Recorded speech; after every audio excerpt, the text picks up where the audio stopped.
మొత్తం దళిత జాతికి బహుజనులకు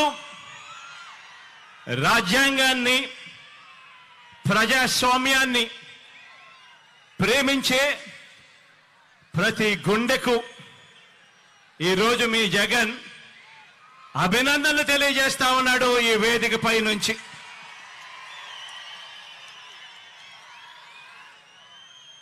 ఈ మహా విగ్రహం ఇది స్టాచ్యూ ఆఫ్ సోషల్ జస్టిస్ అంటే సామాజిక న్యాయ మహాశిల్పం. ఎప్పుడైనా కూడా ఇటువంటి విగ్రహాన్ని చూసినప్పుడు మామూలుగా అమెరికాలో స్టాచ్యూ ఆఫ్ లిబర్టీ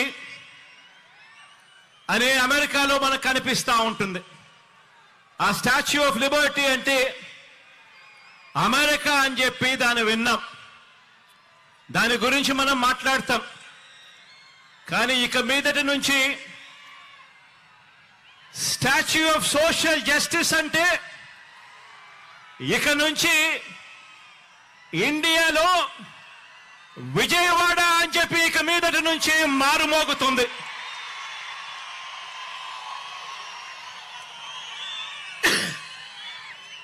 ఈ విగ్రహం మనందరి ప్రభుత్వం ఈ 56 నెలల్లో అడుగడుగునా కూడా అనుసరించిన సామాజిక న్యాయానికి నిలువెత్తు నిదర్శనం ఈ విగ్రహం ఇక్కడే విజయవాడలో ఎప్పుడు కనిపిస్తూ ఉంటుంది. ఆశ్చర్యం ఏమిటో తెలుసా, అంబేద్కర్ గారు జన్మించి 133 సంవత్సరాల తరువాత కూడా,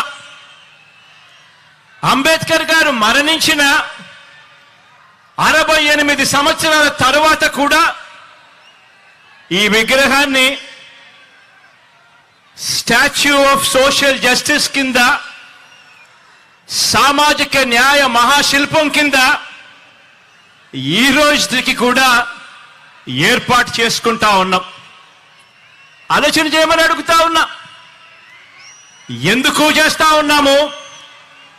కారణం ఈ విగ్రహం వేల సంవత్సరాల భారత సామాజిక చరిత్రను,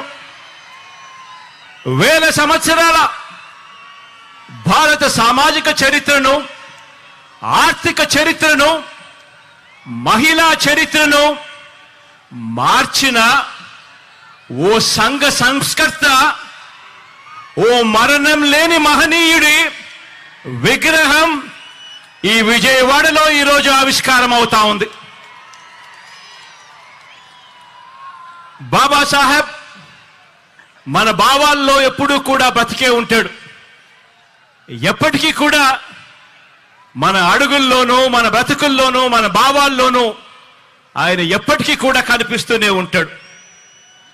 ఈ దేశంలో పెత్తందారితనం మీద, అంటరానితనం మీద, కుల అహంకార వ్యవస్థల దుర్మార్గుల మీద, ఆ దుర్మార్గాల మీద, అక్క చెల్లెమ్మలపై వివక్ష మీద పోరాటాలకు నిరంతరం స్ఫూర్తి ఇస్తూనే ఉంటాడు ఆ మహామనిషి.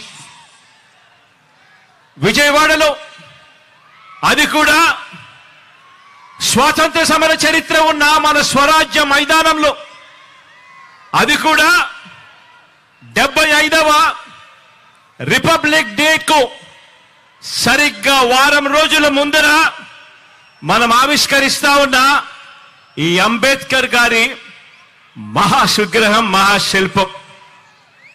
ఈ విగ్రహం కూడా నేను చెప్తా ఉన్నాను, ఈ విగ్రహం చూసినప్పుడల్లా కూడా ఈ విగ్రహం పేదల హక్కులకు,